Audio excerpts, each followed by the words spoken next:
Expected is bankers waiting for your call. 4:59. Close enough. Unexpected is your banker working for you when times are tough to help your small business stay open. And then showing up to order too many tacos from your business. Thank you so much for everything. Of course, my pleasure. She's loved those tacos since day one. Can I get 2 dozen veggie tacos? Yep, that should be enough for the weekend. Helping the smallest businesses in our communities. TD Bank, unexpectedly human. I'm excited to introduce to you today Julie Pukas, Head of Commercial Strategy and Integration for TD Bank. In this role, Julie leads teams focused on crafting strategies and programs to bring products and services to commercial bank customers, developing an integrated training communications and knowledge management for employees, and creating legendary experiences for TD's customers. Julie, who joined TD Bank in 2014, is known for spearheading innovation and guiding transformation that generates high-impact growth for industry-leading financial institutions.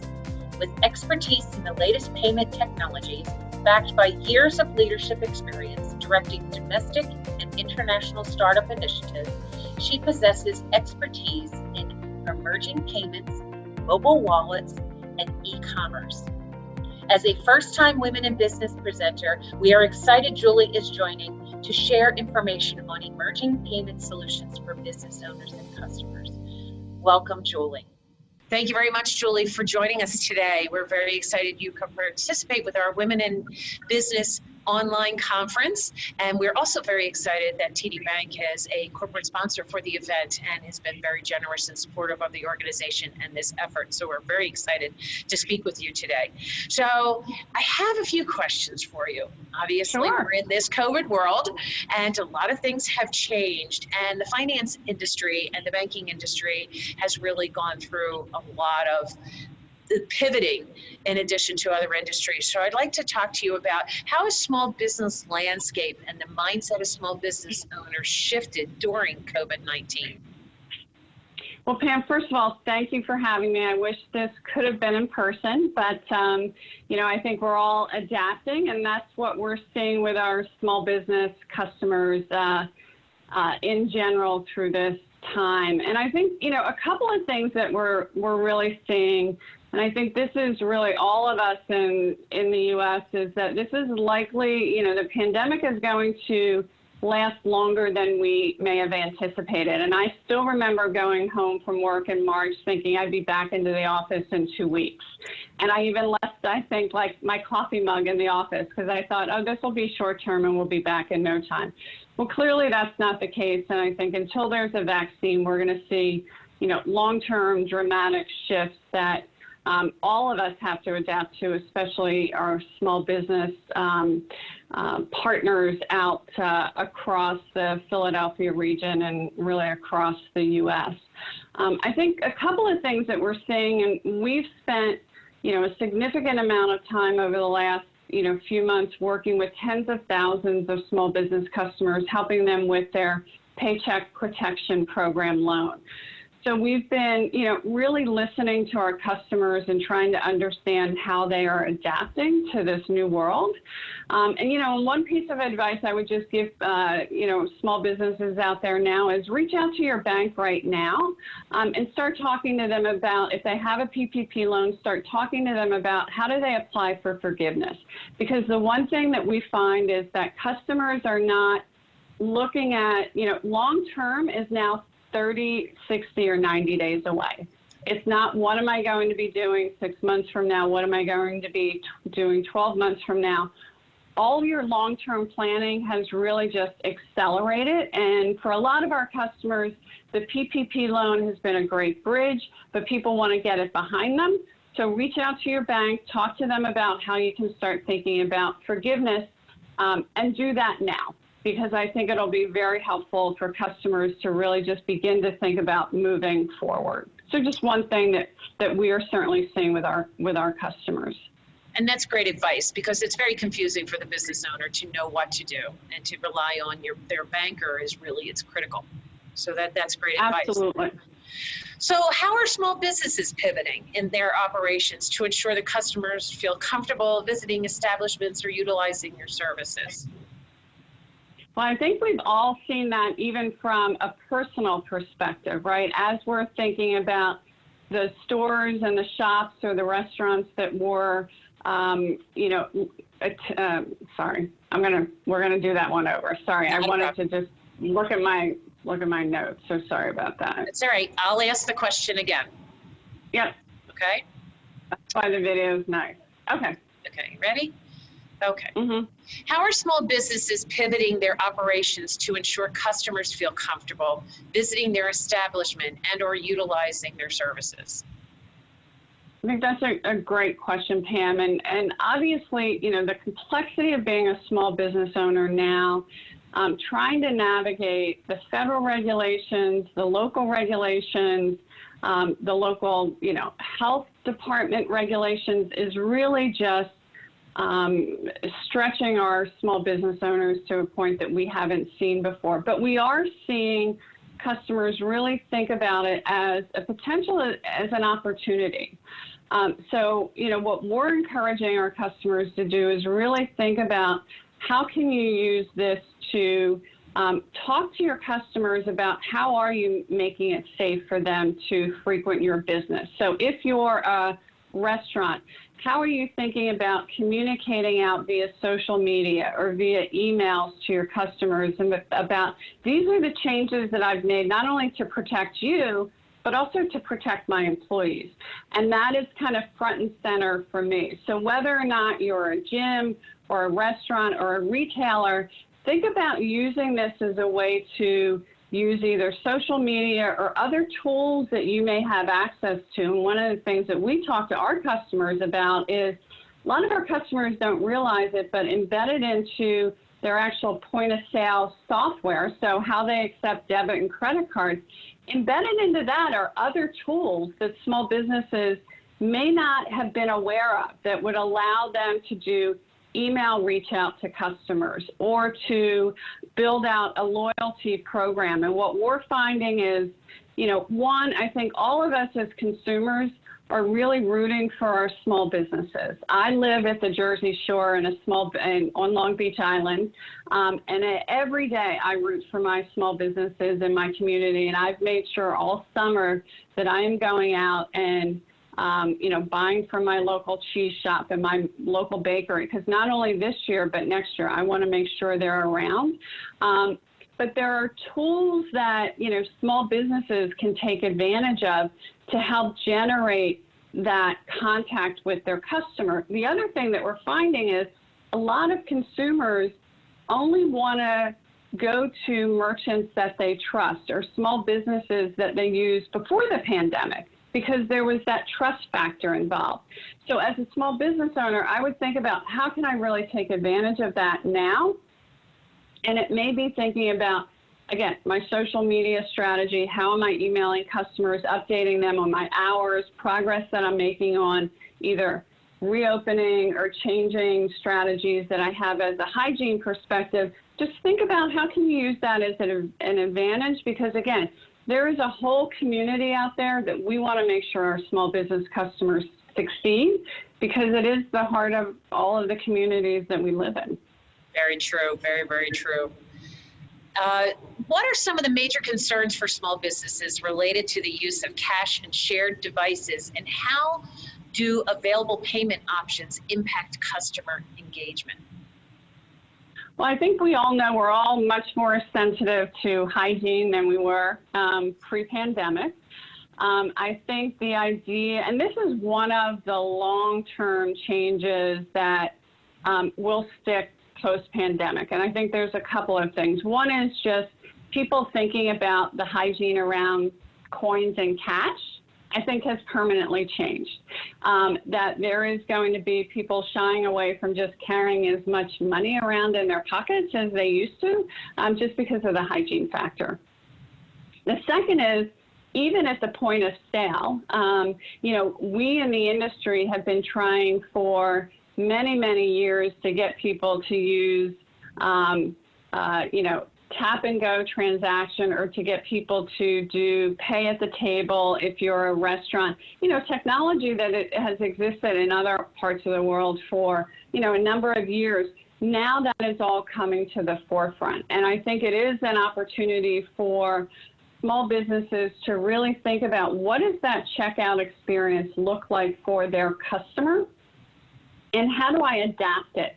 And that's where your bank, that's where your credit card processor can help you rethink that, because we always said in the industry, payment used to be the afterthought. Well, now payment has kind of moved to the forefront of when I go into a retailer, how am I going to pay? What is that experience actually going to look like? That's very different than it was 6 months ago. You know, and I even have an example. I went to a dermatologist a few weeks ago, and they just, you know, I didn't even check out. They just like they're like, no, just leave and we'll bill you later, right? So it's not just retailers, restaurants, you know, your face-to-face traditional merchants, but it's even your healthcare providers are really rethinking, what does that experience look like? What do I want people touching? And there is a lot of new technology that is available, and for customers that may have older technology, I know costs are always an issue, but it is a way that you can actually use this as a way to potentially become more efficient and put payment and that trust in the checkout experience at the front of the transaction versus historically what it's been as really the afterthought. Does that make sense, Pam? I mean, I think it really is. All of us are living this kind of every day. And, you know, we're really trying to think about how do we help our customers rethink that experience and, you know, take what was traditionally something that had to be done to something that really can make that interaction I have with my customer better and easier for them, less stressful for them, and in the long run, it's better for the merchant. And the small business owner. I know I changed my behavior. I have less cash, and I use that automatic payment system, which we'll leave the name out, but I do it all the time. I mean, that's, to me, I'm a huge fan. So I will absolutely agree with you. Absolutely. How can small businesses evolve their payment offerings and to limit the face-to-face interactions to improve the efficiency? I know you touched on it a little bit already, but are you seeing an increase in interest in the contact with the mobile banking and online payment offerings? Yeah, it really falls into a couple of different categories. One is, we know that, you know, if you think about our restaurants, you know, going to things like curbside pickup, right? So they've actually, you know, now are acting, all of the restaurants are now thinking of themselves like, well, almost like what it was for the pizza parlor, right? Where you would call in, place your order, give them your credit card. That's now become the expected experience. So again, that's where, you know, I would encourage small business owners that are making that transition, make sure that they've reached out to their bank or their credit card processor. Am I using the right piece of equipment for that? Am I set up right? Because there's different pricing scenarios that can actually be in play that, again, a small business owner that didn't take over the phone transactions never would have thought of before. So it is an opportunity to kind of reconfigure what that checkout experience looks like, but you want to make sure you're using it as a way to make sure you're as efficient as possible. You know, lots of things that we're talking to our customers about is, you know, it used to be, you know, the online checkout experience, everybody wanted to replicate. Well, how did that experience look like at the physical point of sale? And how do we move that so that's how the online experience looks like? Well, online is now viewed as just much more easier than it is at the point of sale. So now we've got to pivot the other way. We're helping our customers think about, how do I make that physical point of sale checkout more look like an online checkout experience? So can I get and hold people's credit card information, for example, in my system? So if it is a regular customer that I have, you know, they don't even have to give me their credit card information anymore. I can just have that on my system and, you know, just say, okay, I've got your card on file. I'm just going to, you know, put that transaction through. Is that okay? There are those kinds of things that, again, we can help our customers understand about ways of improving that checkout experience. So it really almost to some degree begins to mirror an online experience versus a physical face-to-face experience. So really interesting, conversations that people can have with their various partners, be it their technology provider at the point of sale or even their bank.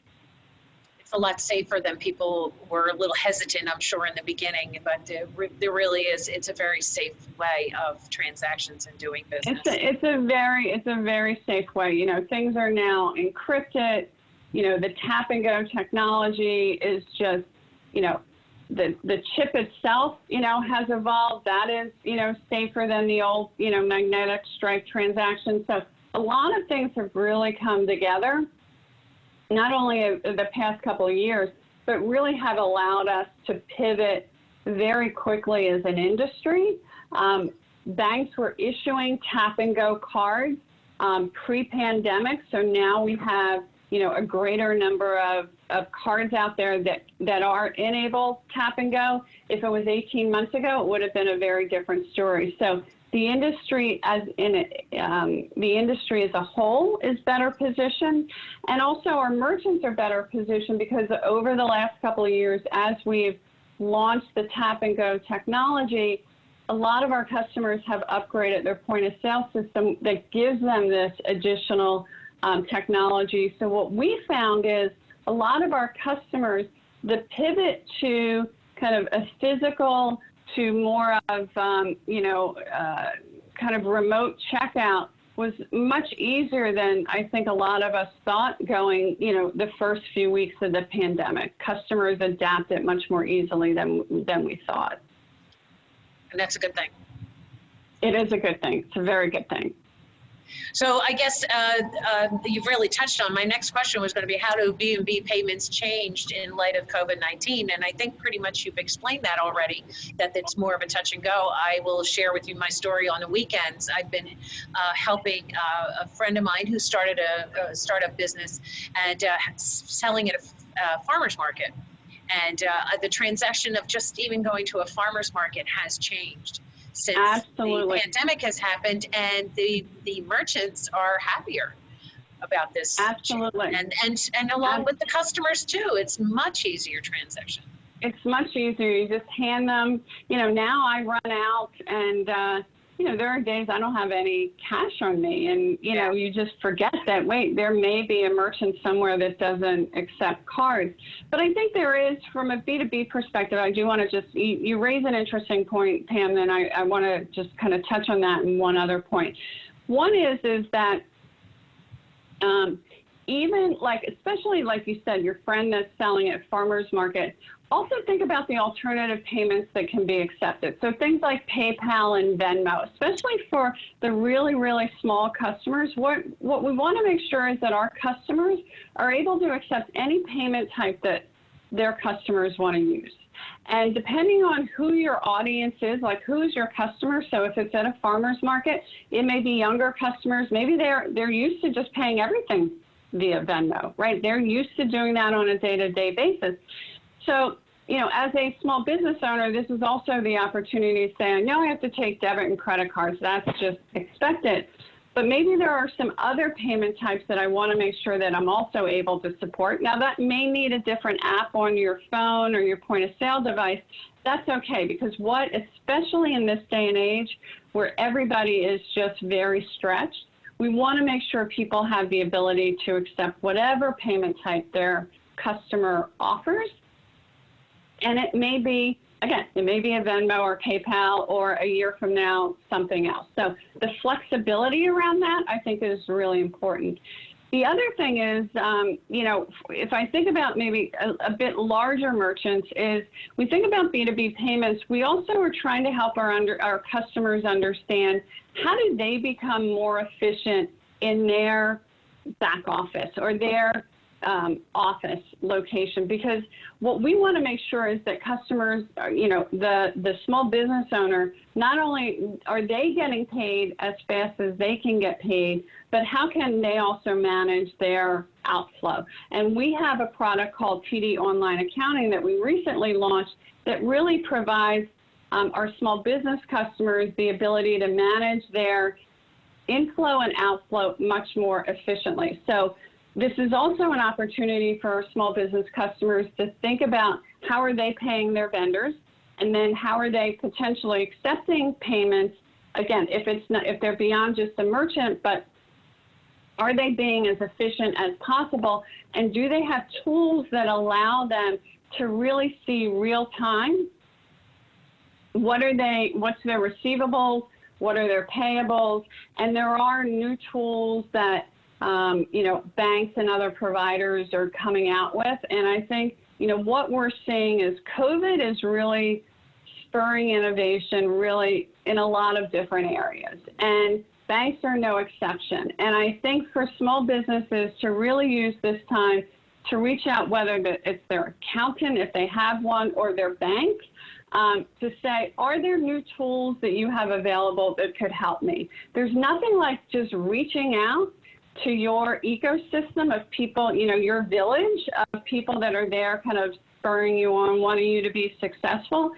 Now is the time, don't overlook that there may be some things that, their bank or, various software providers or other partners that, our small business customers have. Everybody wants to make sure that our small business customers are successful. So reach out, ask if they have anything new, and it may not be something that they have had thought about. But again, we are trying to spend a lot of time with our customers, also making sure that their, payables and receivables are as efficient as possible. It's just not, the front of the house. We're also very focused on the back of the house as well. Yeah, and that's where the importance of having a relationship with your banker really comes into play. Absolutely. Because they know your business Absolutely. as well as you know your business, and they can really point Correct. you in a direction and guide you through this process. So absolutely, that's it's very a really important. good time to really good time to reach out to your banker. Absolutely. Do you believe the U.S. coin shortage is driven by the increase of the interest in the contactless online mobile payments? I know you talked about this a little bit, but I know I was astounded. My daughter is also a banker, so I kept saying, "What do you mean you're running out of coins? I don't understand." If we thought, the world could not get any stranger, the COVID has created a coin shortage. And, I think that is, there's a lot of different reasons that the Fed have come out and said why it is, lack of production. But, people aren't using cash. So those merchants that require coins, they just can't move them from one spot to another. But I think we've seen some interesting statistics that, our small business customers are still very reliant on cash. And not all of them have migrated to, being able to accept cards. And again, like your friend that works at, sells at the farmer's market. This is an opportunity beyond just, larger merchants that are saying, well, round up and I'll give that money to charity. I mean, they're doing that so they don't have to worry about the coin. It is still allowing a lot of our customers to think about, can I just be more efficient in general? And maybe, the cost of accepting payments was not something that I really wanted. But again, I've got a coin shortage. I've got people that now don't want to touch money. There's a lot of things kind of coalescing at the same time that allows, especially our micro merchants, to really think about payments in a different way. But yes, I think the coin shortage will eventually kind of evolve itself. But I do think, longer term, the avoidance of wanting to use a lot of coin and paper money, I actually think that is going to be a long-term, outcome of the pandemic, that's not going to be something people quickly run back to having a lot of cash in their pocket. I just don't see that going forward. I shop at Aldi, and of course you need to have the quarter to get your grocery cart.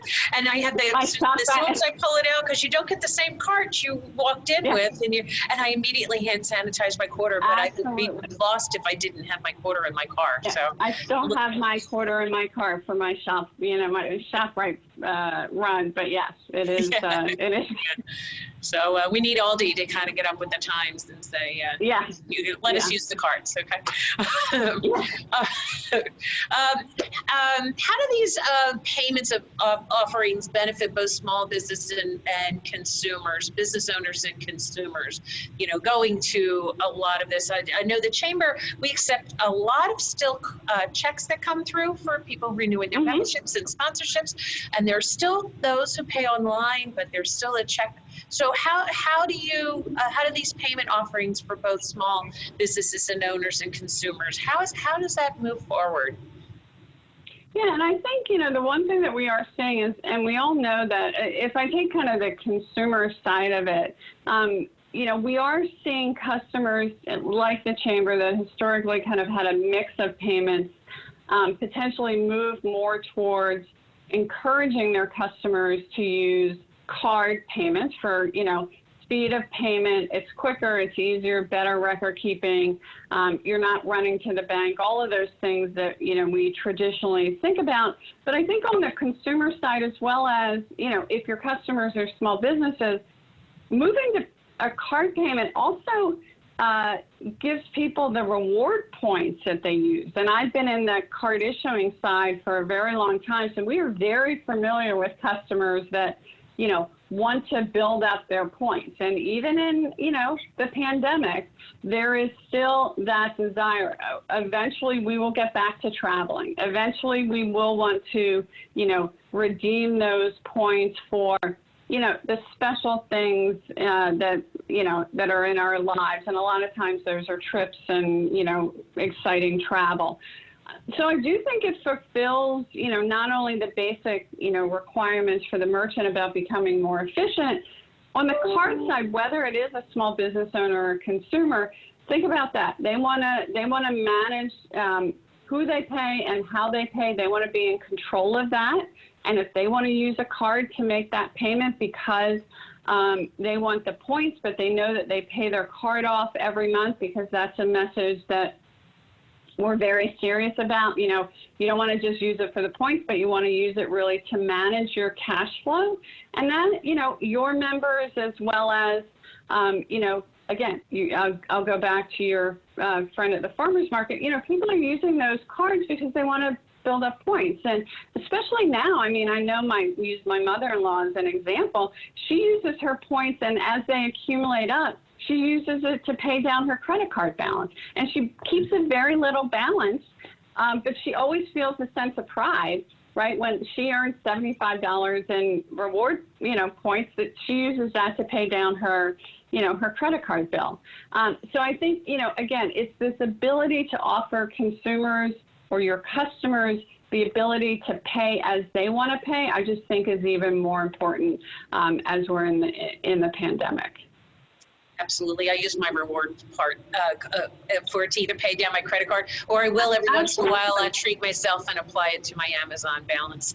Absolutely. That's what that's what we all do. And that's, and that's why even, non-traditional, which I would say, is something like a Chamber, a non-traditional merchant, customers do view you as a way to kind of, again, help them build towards something special, potentially. Yes. Yeah. Excellent point. Do you have any success stories that you can share? Yeah, and I was actually going to share it when you asked the last question, but we actually have, it's, a colleague of mine. His wife runs, he didn't want me to use him, I won't give his name out, obviously, but, his wife runs a daycare center in their house. And, he has been surprised that his wife's clients, who always wanted to pay by check, have now immediately said, let's go to card, right? Where you think about a daycare, that's a lot of money. People could have been earning a lot of points, for that transaction, all of those, potential years that, she was, watching all of these children. But it was really based on her customers, her parents coming forward saying, I want to use a card, right? Can you help me use a credit card? I really just am now uncomfortable even just writing checks and going to the post office or handing you a check, right? It's all very different versus can't you just keep my credit card on file and then just bill me, whether it's weekly or monthly, however she bills.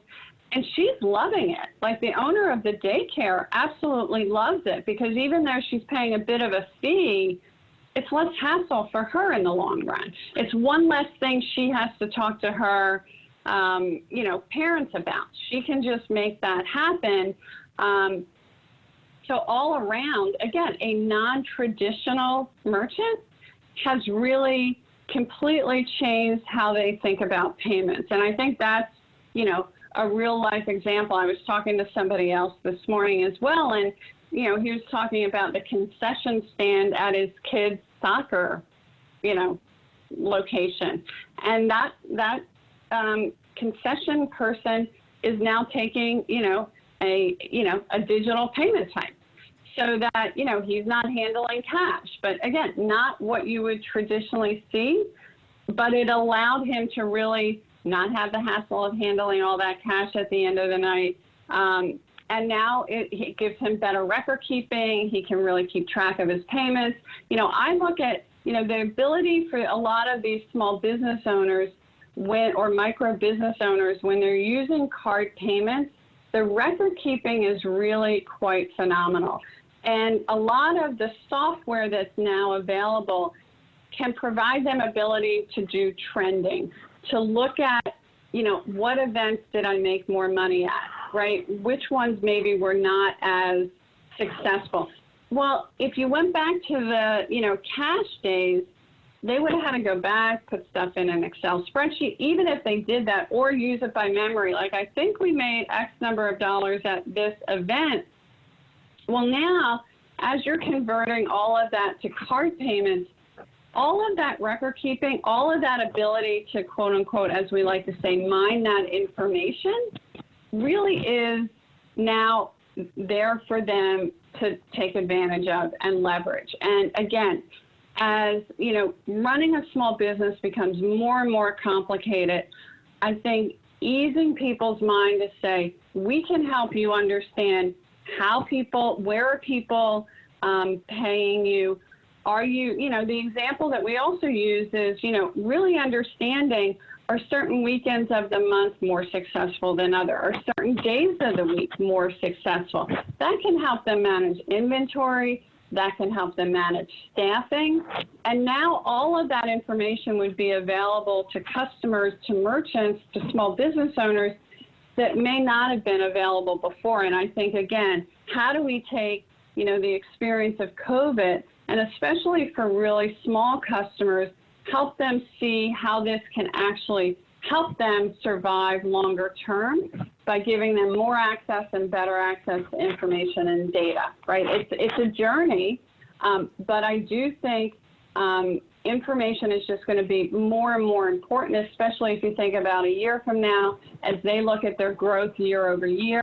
All of that will be now available to customers through their point of sale technology, whether it's from a bank or another type of third-party processor. Excellent. I think it's just really important for people to keep in mind that you're now going to have access to information and data, and how are you going to use that, and how can we, again, as a bank, help you understand how you can use that data better. Excellent point. Excellent. And I think a lot of small business owners don't always necessarily drill down and understand the value of that information. Absolutely. Absolutely. Yeah. I mean, we have an example of, we have, for example, whether we think about our loyalty platform, really can help understand, well, last year it rained on that Tuesday and therefore your sales went down. Like, I'm using an extreme example, but those are the kinds of things that, are important. or there is, software embedded into a lot of these point of sale systems that can actually let you see how are you doing relative to your competitors in a similar area, right? So am I growing faster, especially in COVID?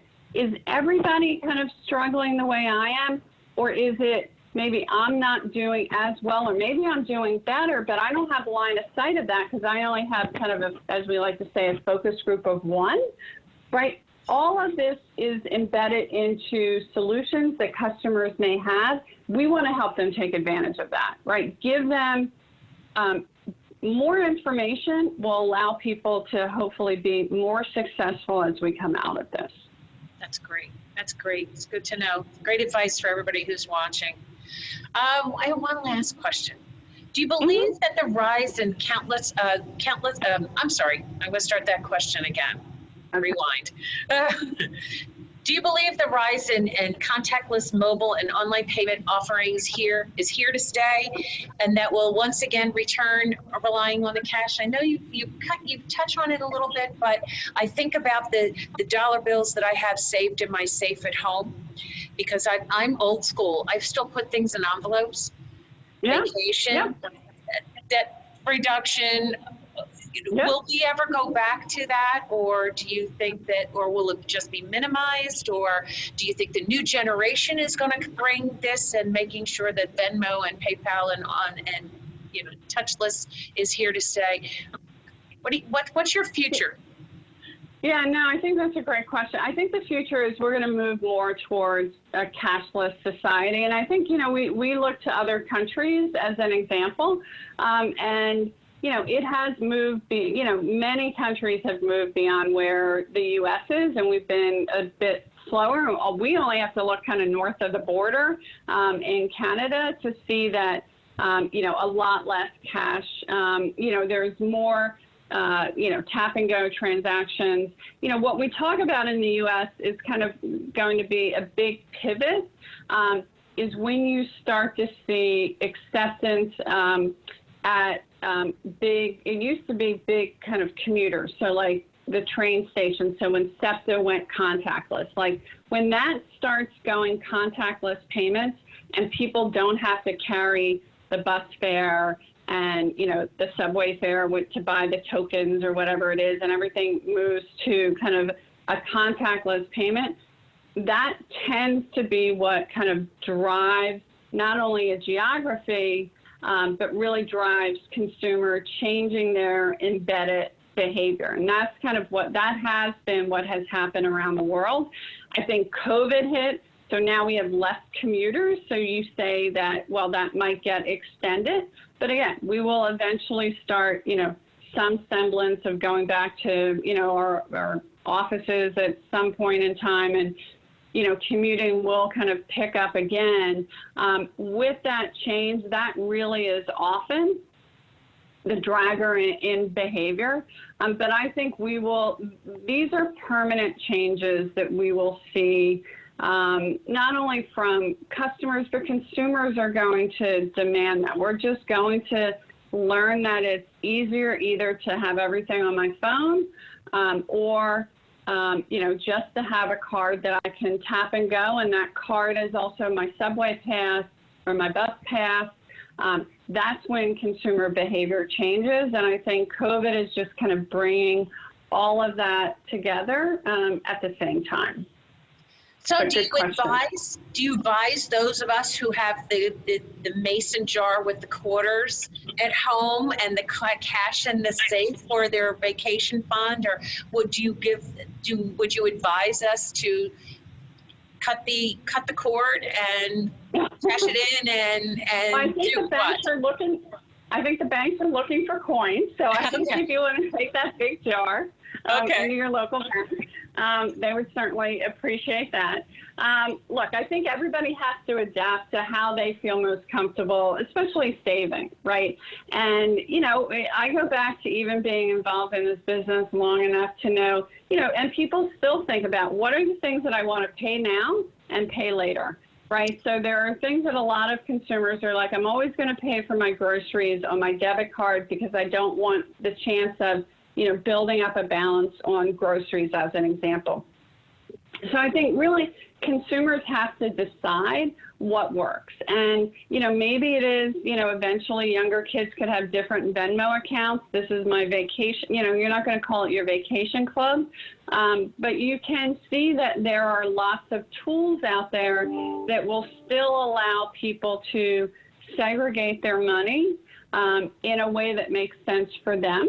Whether or not I have a checking account and this checking account is for me to save for my house, or, this is my Venmo account that I use for, my own, this is my kind of personal piggy bank of, what I treat myself on. I think consumers are just going to come up with different ways. And, my grandmother carrying her purse with the various, I still remember, I think a lot of us, still remember that, with the various envelopes and the little, different sections of her pocketbook seemed to be a different section for whatever she was saving for. I think we moved that to the digital world. And, I think that's really what will happen over the next few years. But I would say if you want to go to your bank and give them your coins, they would be very much appreciative of that. Right now. I do have a sack. It's a little canvas sack. It's not a mason jar, but I really do. I really should go and cash it in. And I'm going to encourage everybody who's viewing this module and this session, go cash in your coins and go buy a pair of shoes or something fun. Go to your local small business. And, go to your local small business. Exactly. That's exactly. Let's help our small business customers out. Absolutely, and I have to say, you're touching so much on small businesses, and I know I completely, I mentioned Amazon earlier today, but I have to tell you, small business is always my first choice. And there are within our neighborhoods and within a very short driving distance remains to be everything that you need. So you will maybe have to get your ring light so you're looking good on Zoom on Amazon because your local merchant will not, have that in inventory. But that you really do need to continue to supply. And my personal prediction is I think we will be at some point tired of ordering online and we'll be thriving, craving to go back to that local merchant, grab a cup of coffee, go into the store and absolutely clothing store. And I think that the online will be short-lived. It's just my prediction. Yeah. Amazon will not go out of business with me saying that. Well, and I think just one more point, and then I'm sure we need to wrap, is, for a lot of our, again, your members is as they're starting to think about the holiday season, right, it's really upon us, is, we all now have to think about how does COVID change that. And, as, to your point, how do they reach out, remind customers that they're there, remind them that they may be able to offer them a different type of shopping experience? The one thing we've talked about is, maybe it's, again, I go back to, softwares and things like that are available, but maybe if it's a retailer, it's a gift shop or a clothing store, they could set appointments up for their good customers to come in, right? So it's going to be a challenging season for everybody. I would also encourage people to say, do they offer gift cards, right? Do they have their own branded gift cards that they could sell? So there are those things that I think, it's certainly not too early to start thinking about that. And that can just maximize, whatever the holiday season is going to look like this year, just make it that much more successful for your members. Yeah, I was going to mention gift cards because it really is, it's very important right now. It's an easy transaction, whether it be with a retailer or the hospitality industry, your restaurants. Absolutely. We need to support our restaurants and our hospitality industry. And what a great gift to give a gift card for a really fabulous meal, because there's still so many fabulous restaurants.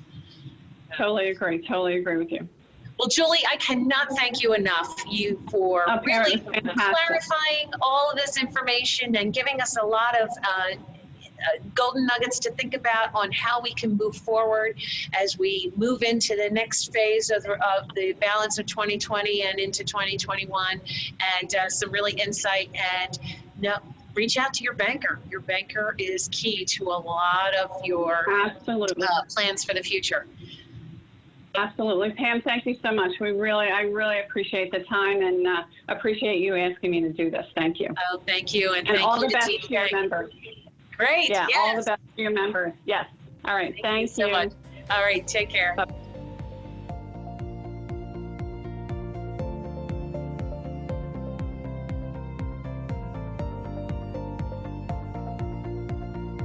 I would like to take a moment to thank our generous sponsors. Through their support, we are able to bring you quality programming and a virtual networking experience. I'd like to thank our corporate sponsors, Philadelphia Federal Credit Union, Parks Casino, TD Bank, Marshall's Distribution Center, Philadelphia. I'd like to thank our executive sponsors, Chorus Services, Holy Family University, Inverse Paradox, Jefferson Health Northeast, Nazareth Hospital, Northeast Family YMCA, PICO, Philadelphia Gas Works, Philadelphia Industrial Development Corporation, Rivers Casino, St. Basil Academy, and Witham Smith & Brown. I'd also like to thank our media sponsor, Northeast Times, our production sponsor, Viral Ideas Marketing, and our session sponsors, Fast Signs of Northeast Philadelphia. Please take a moment to reach out to our sponsors and share your positive experience as a subscriber of the 2020 Women in Business Conference. Thank you very much for subscribing, and we hope you enjoy our programming.